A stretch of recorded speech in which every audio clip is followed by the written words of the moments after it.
Aujourd'hui, nous examinons un livre récent d'Éric Zemmour, journaliste et politicien. La messe n'est pas dite pour un sursaut judéo-chrétien.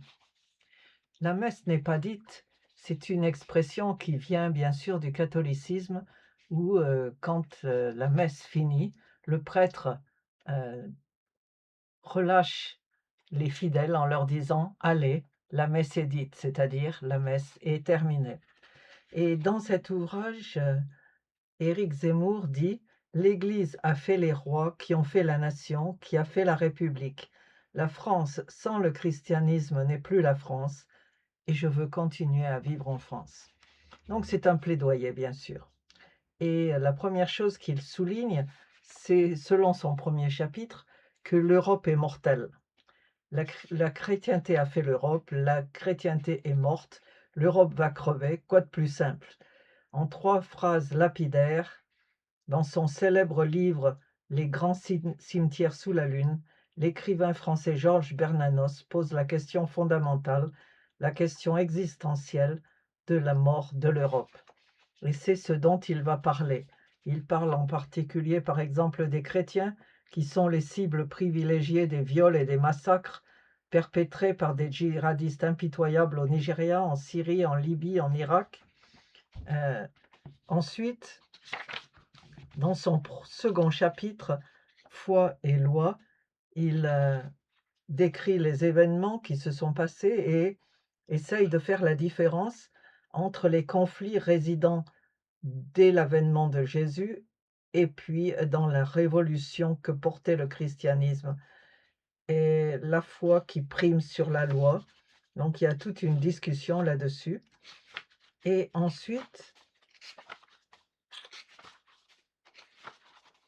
vers la fin du chapitre, il souligne le contresens historique et idéologique qui explique, selon lui, pourquoi les églises d'Europe, et en particulier l'Église de France, se portèrent dès l'après-guerre à la pointe du grand combat pour l'accueil sans condition dans les pays d'Occident d'hommes et bientôt de femmes et d'enfants venus de contrées lointaines. Si l'Église avait péché par insuffisance d'universalisme et de compassion, si le catholicisme européen n'avait pas été assez chrétien, il fallait qu'il en fût pénitence. On somma les peuples chrétiens d'accueillir les étrangers, les juifs et les autres. Et ensuite, il parle des prélats catholiques, unis main dans la main avec les pasteurs protestants et les rabbins juifs, dans cette grande œuvre expiatrice et rédemptrice. Ils ont tous été les idiots utiles, de patrons avides, de main-d'œuvre à bon marché, puis d'une extrême gauche, marxiste et ensuite wokiste. Il cite Lénine qui avait dit: On prendra l'Europe par l'Afrique. Dans un autre chapitre, Naissance de l'individu, il continue à analyser la société et son évolution. En fait, c'est un ouvrage très, très historique qu'il fait ici, mais bien sûr avec son explication très personnelle. Par exemple, il parle de l'Église qui, avant le XIe siècle, avait accompli son office. Elle avait donné à l'Europe occidentale sa forme et son unité. Dans un autre chapitre, Tous coupables, il explique que des deux côtés de l'Atlantique, on n'a pas le même péché originel.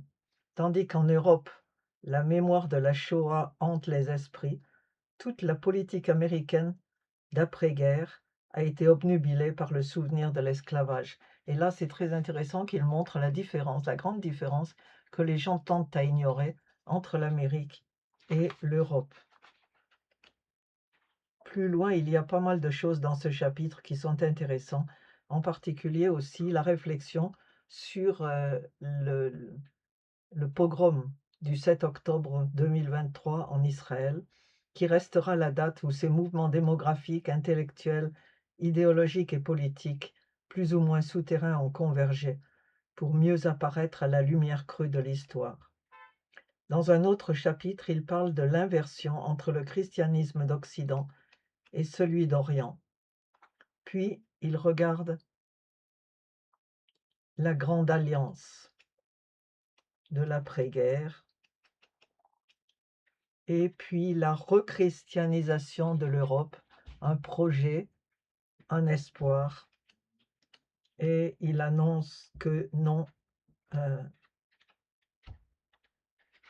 l'Europe ne disparaîtra pas.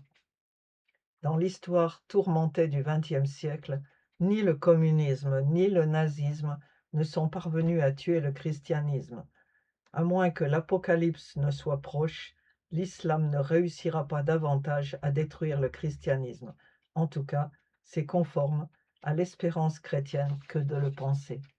Donc, c'est un livre intéressant, très personnel, sur l'histoire et la valeur de l'histoire.